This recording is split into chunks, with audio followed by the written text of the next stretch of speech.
Prontinho, pessoal. Boa noite, bem-vindos. Obrigada aí pela presença de vocês, tá certo?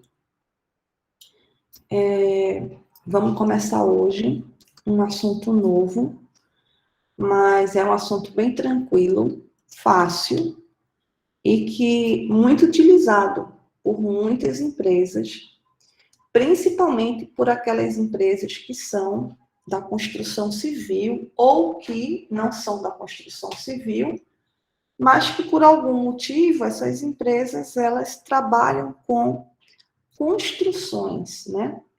Não necessariamente sejam uma empresa da construção civil, mas elas trabalham no setor, no ramo de construções. Todo mundo está me escutando direitinho? Tá tranquilo? Tá tranquilo, professor. Então vamos lá. Lembrando que eu não estou vendo os comentários, tá? Porque nesse modo de apresentação eu perco o contato visual com vocês, tá? Então, se vocês quiserem fazer alguma pergunta, aí só abrir o áudio que a gente conversa, tá? Então, esse pronunciamento é o CPC 20, tá? A gente vai tratar de custos de empréstimos e ele começa com um objetivo, né? Que é mensurar o custo dos empréstimos. Pessoal, o que vem a ser para vocês? O que vocês entendem por essa palavra? Custo de empréstimos. Para vocês, qual que vem a ser o custo de um empréstimo? O que é o custo de empréstimos? O que vocês acham que pode ser isso? Custo de empréstimos. A gente vai mensurar custos de empréstimos, mas o que são esses custos para vocês? O que eles representam para vocês?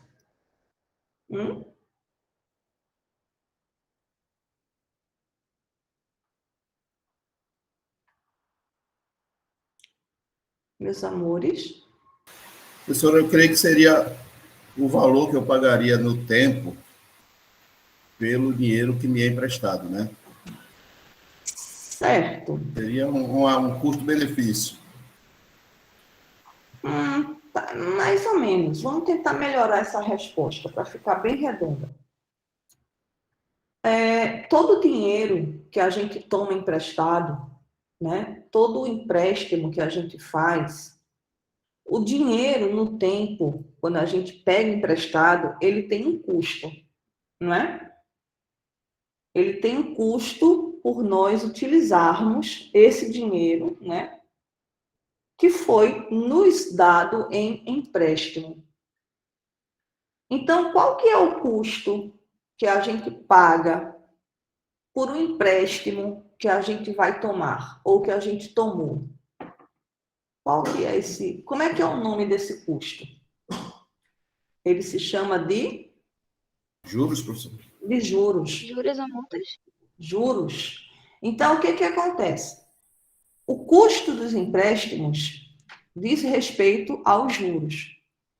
Então, a gente vai mensurar esses juros, tá? Esse custo do empréstimo, esses juros que a gente está pagando, e que eles são diretamente atribuíveis a uma aquisição, construção ou produção de um ativo que a gente vai chamar aqui de ativo qualificável, tá? E que esses custos de empréstimos, ou, em outras palavras, esses juros, eles vão formar, ou eles vão ser, parte do custo de um ativo. Então, o que essa frase quer dizer aqui? Normalmente, quando a gente fala de juros, todo mundo, né, raciocina que juros é uma despesa financeira. Juros é despesa financeira. Beleza. Só que quando esses juros estão associados ao que a gente vai chamar aqui de ativo qualificável, quando os juros estão associados ao ativo qualificável, esses juros farão parte do custo do ativo e não serão contabilizados, não serão chamados de despesas financeiras. Então, toda vez que a gente tomar um empréstimo, toda vez que a gente for pagar juros, e que esses empréstimos estejam associados a um ativo qualificável, os juros farão parte do custo do ativo e não são chamados nem contabilizados de despesas financeiras, tá? Então, quem são esses custos de empréstimos? Então, a gente já falou aqui diretamente, né? Os juros, né? Os juros referente aos empréstimos tomados. Só que não só isso, né? Além dos juros, que é a parte principal da nossa brincadeira, gastos incorridos. Meus amores, uma pergunta. Que gastos podem ser estes?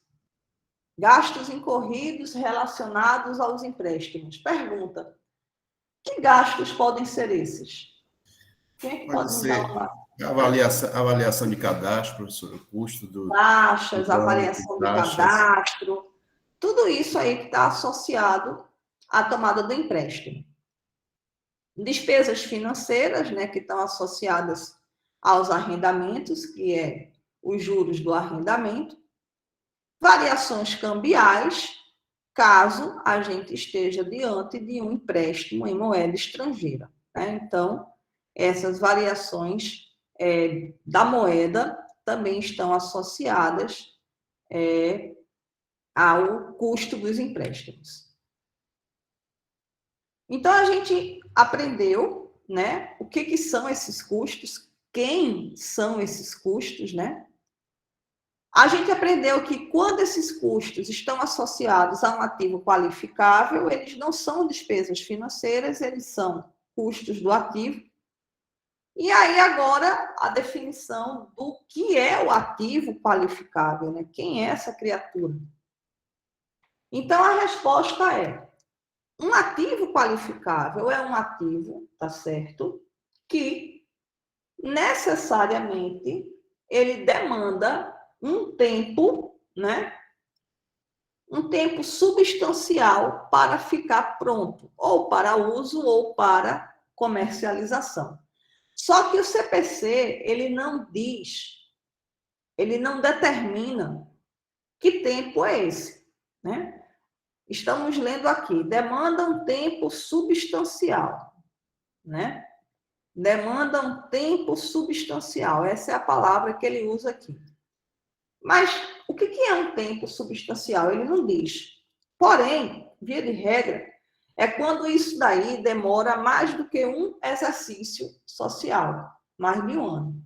Então, quando a gente está construindo, né? Quando a gente está montando um ativo, seja para uso, seja para venda, e esse ativo ele demora mais de um ano para ficar pronto, 2 anos, 3 anos, estamos diante de um ativo que se qualifica para receber os juros do empréstimo como sendo um custo. Então, novamente, um ativo qualificável é aquele ativo que demora mais de um ano para ficar pronto, tá? Seja para venda, seja para uso, e ele se qualifica, portanto, para receber os juros de algum empréstimo que tenha sido tomado para financiar esse ativo, ele se qualifica para receber esses juros como sendo custo e não despesa financeira.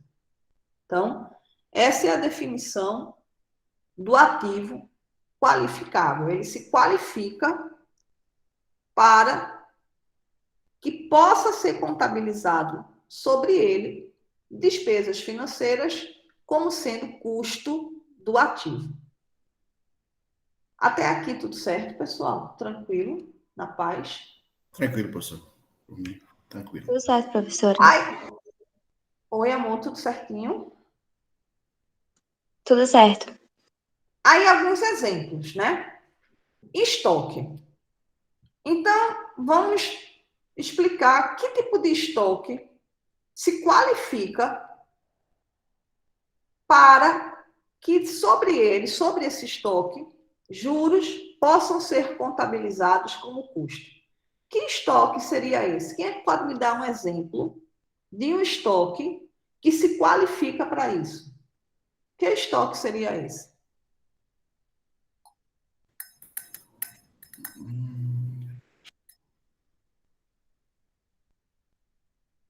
Hum? Professora, seria o estoque, eu creio assim, de fabricação da própria empresa, né, que demandasse um tempo muito grande para Uhum. ser produzido, né? Mas na sua memória aí, o que é que você puxa desses? Que estoque poderia ser? Que exemplo a gente poderia dar? Poderia ser, por exemplo, avião, né? Aviões, navios. Navio Avião, é navio. exemplo clássico, né? O Porto de Suape aqui, ele tem uma indústria, né, naval. Seria prédio de apartamento também. Prédios de apartamentos, tá certo? Que demora 3, 4 anos, dois, sei Exato. lá, né? Uma planta de uma fábrica, que vai demorar aí 1 ano e meio, 2. Uma usina de geração de energia, seja eólica, seja solar, seja energia tradicional.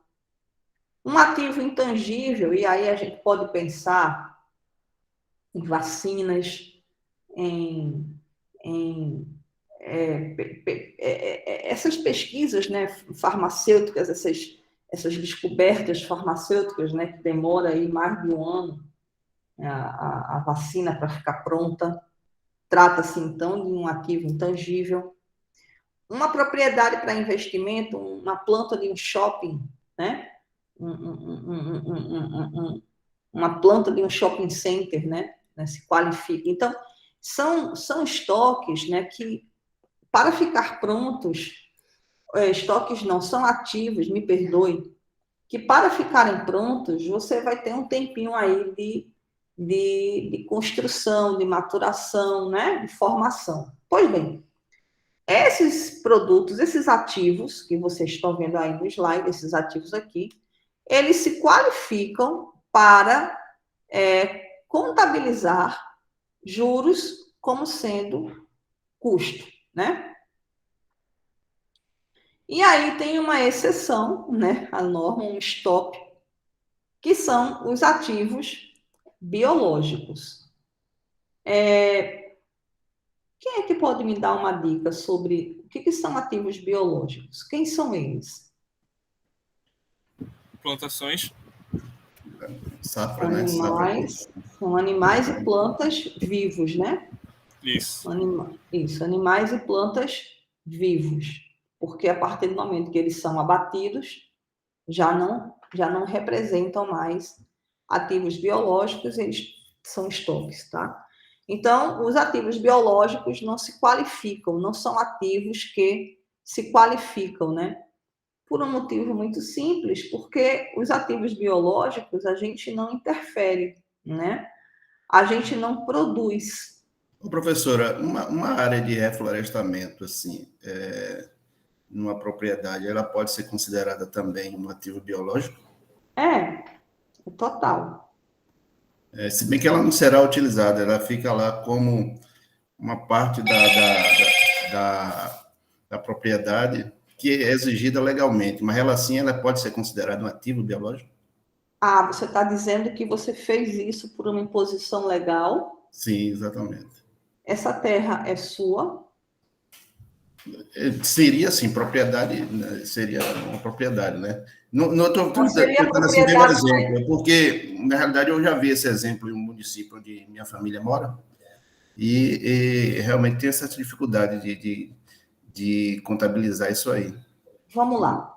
O ativo biológico são animais ou plantas vivos, tá? Então, o exemplo da floresta é clássico também, né?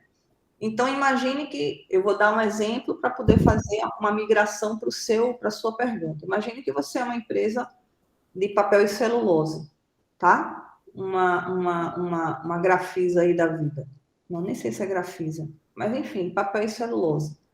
E aí você planta aqueles pés de eucalipto, né, para poder extrair a madeira para fazer papel. Para fazer papel, sim. Isso. Então, aqueles pés de eucalipto é 100% um ativo biológico, né? Porque, na verdade, você está plantando aquilo ali, você vai extrair e você vai processar. Por outro lado, agora a gente vai pensar em uma área em que você vai fazer essa plantação não para extração, mas para uma Exatamente isso dentro da minha pergunta, essa parte, sem ser para extração, só para manutenção mesmo. Só para manutenção, né? Então, era aí a legal. gente pode tirar várias conclusões. Então, vamos começar a tirar algumas conclusões aqui. Letra A. Esse terreno, né, é um terreno que você tem e que você não sabe exatamente o que é que você vai fazer com ele. É um terreno que você tem para investimento puro e simples. Então, aquele terreno, ele é considerado uma propriedade para investimento, tá? Uma propriedade para investimento. Ponto número 2. Vamos falar agora sobre o reflorestamento. Eu não sei como é que se processa um reflorestamento, mas eu vou tentar me aproximar dele pelo pé de eucalipto.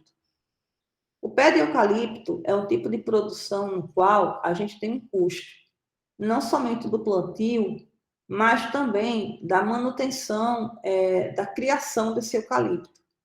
Então, existem custos que são associados à plantação e que são acompanhados para que esse eucalipto ele cresça em determinados níveis de qualidade e de tempo para que se tornem aptos a serem podados, extraídos e transformados em papel.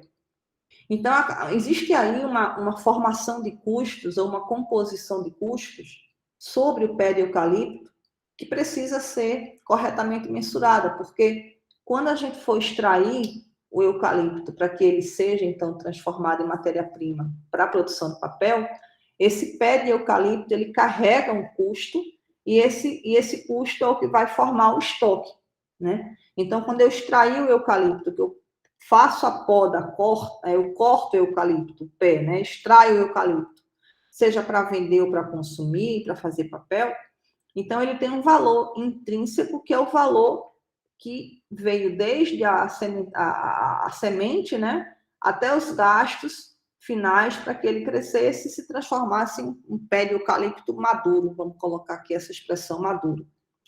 Então, contabiliza o ativo biológico é justamente para que a gente possa fazer a formação desse preço, né, desse acompanhamento dessa planta, para que a gente possa, quando extrair, ter o valor do estoque, né? Então, essa é a característica. Agora, a tal da floresta, eu acredito que não vai ter essa formação de custos, até porque a floresta ela não tem por objetivo você matá-la, extrair, né, e transformá-la em absolutamente nada. Não sei também se existem custos associados ao reflorestamento, isto é, eu não tenho noção, e aí me falta subsídio, se puder me ajudar, acho que você coloca realmente lá... tem apenas o início, né, que é a manutenção das mudas e a formação das mudas e a plantação, cuidado inicial, né, que leva em torno de aproximadamente até 1 ano. E depois deixa com a natureza. Depois deixa com a natureza. A gente... E veja só, filho, existe, sim, a possibilidade de você contabilizar como ativo biológico para que você possa registrar esse gasto dentro do seu balanço e que você possa dizer quanto é que vale ou quanto é que, né, ou qual foi o custo original daquele reflorestamento. Então, você vai colocar aquilo ali como ativo biológico, você vai ativar, capitalizar aquele gasto e não jogar como despesa. Você capitaliza aquilo ali até para que você tenha um valor associado àquela plantação. Então, é bom deixar isso registrado em um balanço, sim. E como ativo biológico, sim, como sendo floresta de reflorestamento, alguma coisa nesse sentido, tá? Aí você vai pegar o valor das mudas e todo o acompanhamento que ocorreu durante um ano, você capitaliza, né? Deixa lá no seu ativo aquela fazenda, né? Aquela plantação lá, aquele reflorestamento, vai ficar lá no seu ativo, bota nota explicativo, tá? Mas lá no longo prazo, tá? O terreno em si é uma propriedade para investimento também, só que além do terreno como propriedade para investimento, você vai ter o ativo biológico, que são as plantas, as plantações. Você constrói uma nota explicativa dizendo ali, né, que, pormenorizando, que aquilo ali trata-se de um reflorestamento em propriedade sua, né, sem o intuito de comercialização, mas você tem um custo. Até para que você possa, e agora eu estou puxando pela minha memória, comprovar, até mesmo juridicamente, que você reflorestou e que você investiu nesse reflorestamento. Se você colocar tudo como despesa... Esse é um ponto importante. Tu entendeu, filho? Se tu colocares tudo como despesa, aquilo ali se perde, tá? E você não vai ter como provar depois subsídio. Você tem que ter o subsídio para dizer, olha, de acordo com a lei tal, tal e tal, era preciso que eu reflorestasse, está aqui registrado como um bem, essa fazenda ela é minha, e aí você comprova a titularidade da fazenda, né, da plantação lá, então esse reflorestamento ele é meu, eu fiz, atendendo a um princípio legal, e está no meu balanço. Então, esclarecendo agora de forma definitiva, sim, é um ativo biológico. Tranquilo, professor. Com todas as letras. Obrigado pela orientação. Com todas as letras. Então, a gente viu, né, os ativos qualificáveis, quem são eles, e agora a gente vai para o que não é um ativo qualificável, né? São ativos financeiros, né, e estoques que são manufaturados ou produzidos ao longo de um período curto de tempo, né? E aí, ele não diz o que é um período curto, mas a gente entende aí um período que é inferior a um ano, né? Então, se você tem alguma coisa que você vai produzir e que isso fica dentro de um ano, ele não se qualifica para tal. E por que esse período mágico, né, de um ano, né? Porque, na verdade, se isso daí vai acontecer dentro de um ano, né, de um exercício social, você vai capitalizar esses juros, né? E logo depois você vai reconhecê-los como custo, seja pela venda, se for um estoque, né? Ou pela a depreciação vai começar a acontecer, se for um ativo para uso, né? Então você vai começar a reconhecer a despesa associada àquele ativo dentro do exercício, né? Então você não fez nada, você só teve trabalho. Então, para que a gente qualifique como um ativo que possa suportar essa despesa financeira como juros, isso daí tem que ultrapassar um ano para que faça sentido na contabilidade. Então, você capitaliza no primeiro ano e vai reconhecer as despesas no segundo ano ou no terceiro ano. Mas se está tudo dentro de um ano, você vai começar a capitalizar e vai começar a reconhecer as despesas dentro daquele mesmo ano, então não tem sentido, tá? Então, esses ativos que são manufaturados, que são produzidos dentro de um ano, não se qualificam para receber despesa financeira como custo, tá? E ativos que são comprados, que estão prontos, você compra para vender, você compra para usar, também não se qualifica. Então, o resumo da história é: qualificam-se para este fim ativos que você tem que, né, transformar, tem que construir aí num prazo superior a um exercício social. E aqui agora a gente vai tratar de ver como é que a gente vai capitalizar, né? Como é que a gente vai, numa linguagem pop, como é que a gente vai ativar, né? Jogar para o ativo os juros, né? Esses custos dos empréstimos. Então, custos de empréstimos, que na verdade não é somente os juros, são as despesas associadas ao empréstimo, né?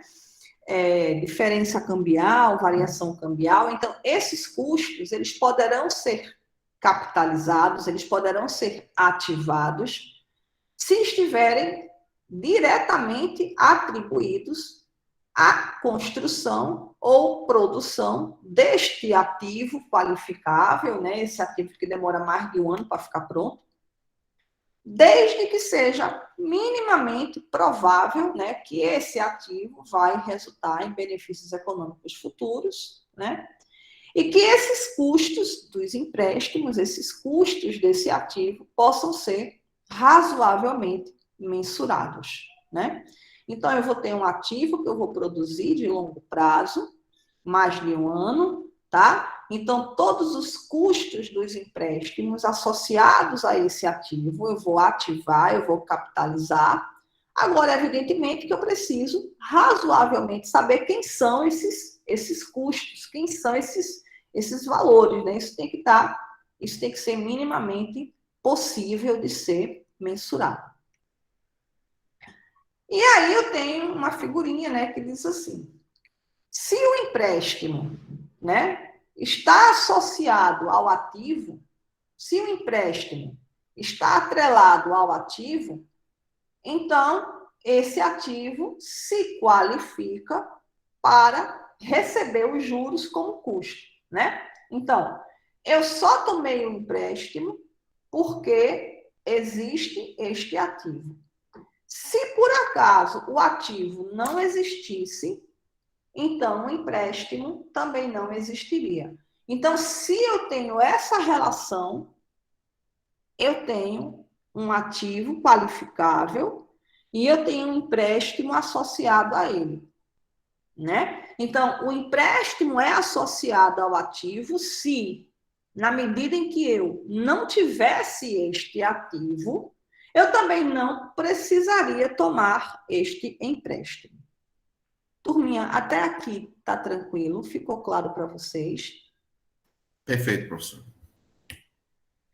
Aí agora, algumas dificuldades trazidas pelo próprio CPC, tá? A gente não está inventando aqui nada, não. Tudo aqui que a gente está trazendo para vocês foi extraído do próprio CPC 20. Então, algumas dificuldades. Primeiro, às vezes pode ser difícil identificar uma relação direta entre os empréstimos, né, e o ativo qualificável. E determinar quais empréstimos poderiam ter sido evitados. Isso daí é mais verdade, tá? Quando a gente tem uma holding, tá? Essa holding ou essa empresa que faz parte da holding, ela centraliza todos os empréstimos, tá certo? E a partir dela é que esses valores eles são distribuídos na forma de contratos de mútuo. Isso acontece demais. Então, você tem uma holding, tá? Essa holding, ela tem a responsabilidade, ela coordena de forma centralizada as subsidiárias e quem toma o empréstimo para todo mundo é ela. Então, ela vai lá e ela centraliza a tomada de capital. Ela vai lá e é tudo com ela.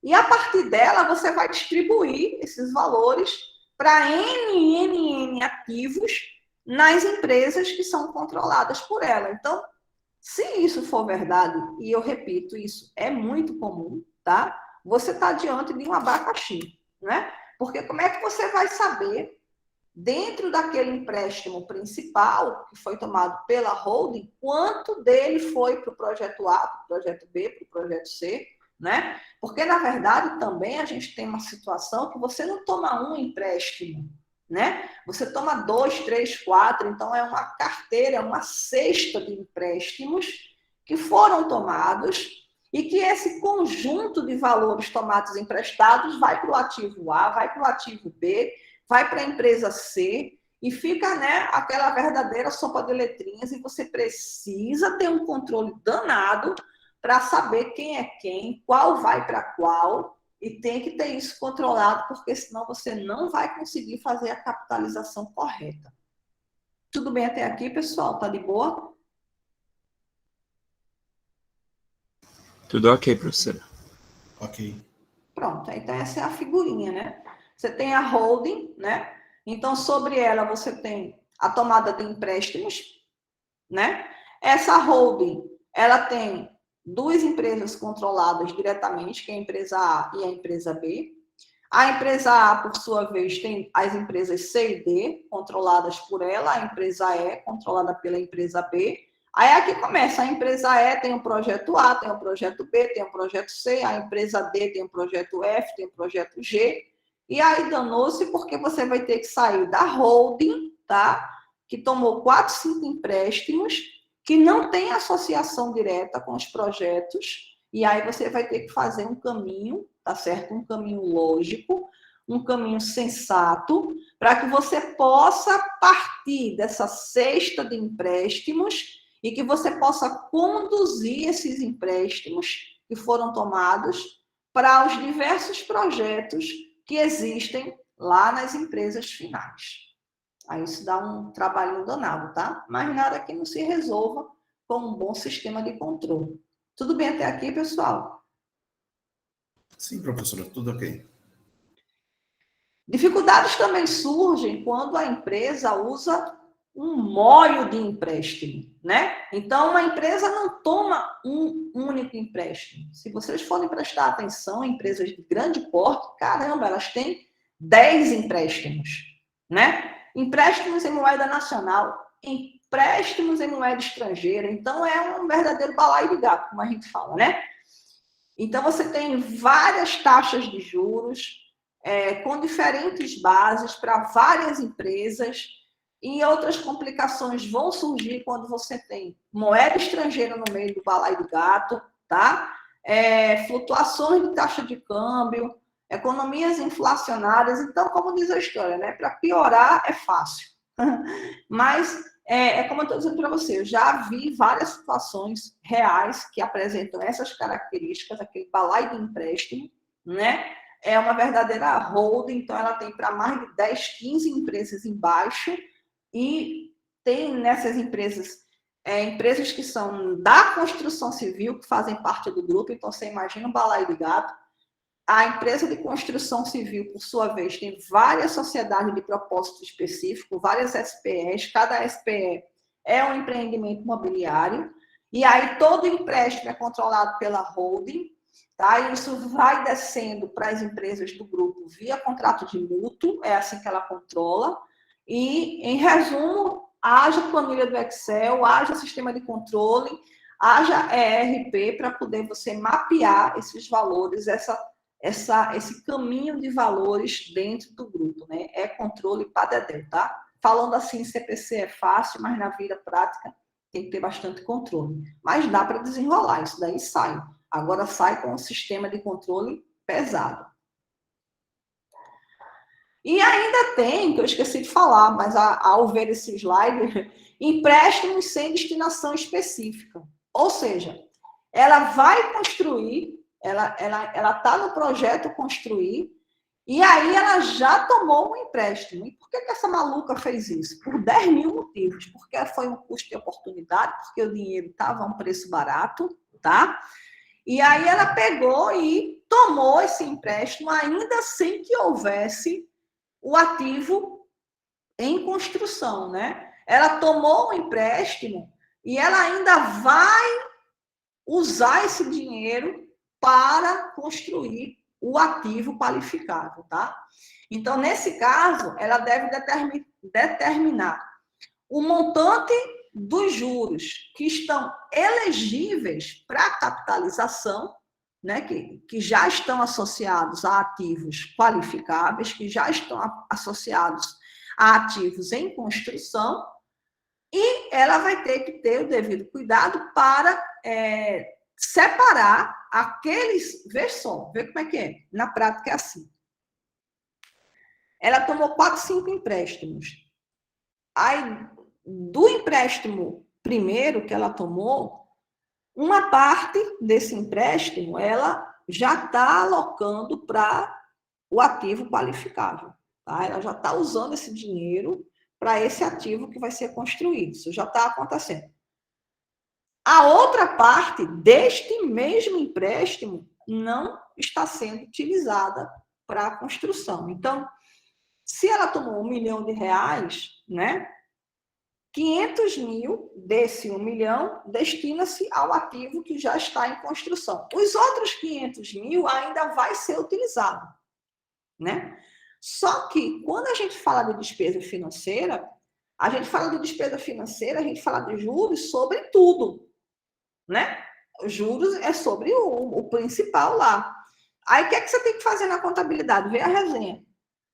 Os juros, ele existe, ele vai ter que ser pago. Só que parte dos juros é ativo, parte dos juros é despesa financeira.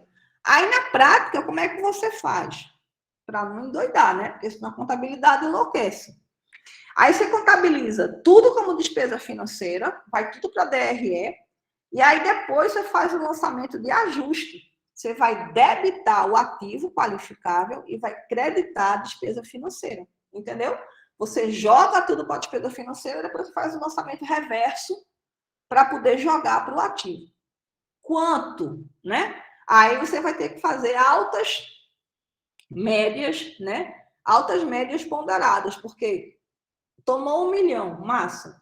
Desse 1 milhão, 500, eu estou dando um exemplo bem bestinha, tá? Então, tomei 1 milhão, desse 1 milhão, 500 mil se qualifica, porque o ativo está em construção, os outros 500 mil ainda vai acontecer a construção. Então, se eu estou tomando 1 milhão de empréstimo, estou pagando, sei lá, 10 mil de juros, né? Então, desses 10 mil, 5 mil de fato é despesa financeira, 5 mil vai ser ativo qualificável, eu vou ter que debitar o ativo que está em construção e credito a própria despesa financeira. Quando eu creditar a despesa financeira, eu faço o lançamento reverso, né? E aí, como despesa financeira, só vai constar 5 mil, realmente. Então, assim, lendo o slide, você vai... beleza, mamata. Não. Tem que ter bem controle sobre isso, porque você precisa fazer a coisa certa, né? E aqui a taxa de capitalização, né? Então, a taxa de capitalização é a média ponderada dos custos dos empréstimos, né? Ou seja, se eu tenho uma cesta de empréstimos, né? Uma cesta aí de empréstimos, que eu tomei 4, 5 empréstimos, né? Então, eu vou ter que fazer aí o quê? Eu vou ter que fazer uma média, né, do quanto desses empréstimos, de fato, o quanto desses juros, de fato, é juros, o quanto deles aí eu vou transferir para ativo qualificável, né? Eu vou compor o custo desse ativo, né? E a gente faz isso via média ponderada, tá? Como é que eu vou resolver essa encrenca? Vou ter que fazer uma média ponderada, né, dos empréstimos que estavam vigentes durante o período, né? Isso tudo, claro, é diferente daqueles empréstimos feitos 1 a 1, né? Então, eu tomei um empréstimo para um ativo.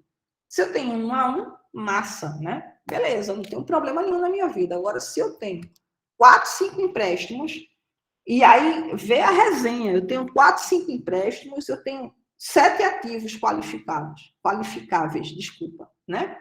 Eu tenho 4, 5 empréstimos e eu tenho 7 ativos. Como é que eu vou fazer agora? Então, eu vou ter que usar uma média ponderada, né? Do valor dos ativos, o valor dos empréstimos. A gente vai fazer um exercíciozinho para explicar isso para vocês, tá? Mas é resenha. E aqui, deixa só eu ver aqui uma coisa. Essa era a figurinha que eu queria mostrar, né? Eu vou ter vários empréstimos, né? Como vocês estão vendo aqui, vários empréstimos, né? A figurinha sentada aí no dinheiro. Cada empréstimo vai ter uma taxa de juros diferente, né? E aqui eu vou ter vários ativos. Então, eu vou ter que usar a média ponderada, né? Eu vou ter que verificar quanto, né, de cada um desses empréstimos eu vou levar para cada um dos meus ativos, tá?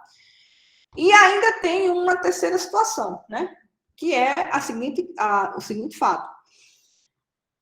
Volta lá para aqueles 1 milhão de reais que eu tinha, né? Então, eu tinha 1 milhão de reais, 500 mil é destinado para o ativo que está em construção, 500 mil é para o outro ativo que ainda nem existe. Só que, desses 500 mil que é para o ativo que está em construção, eu não vou usar 500 mil de uma vez, eu vou usar na medida da demanda.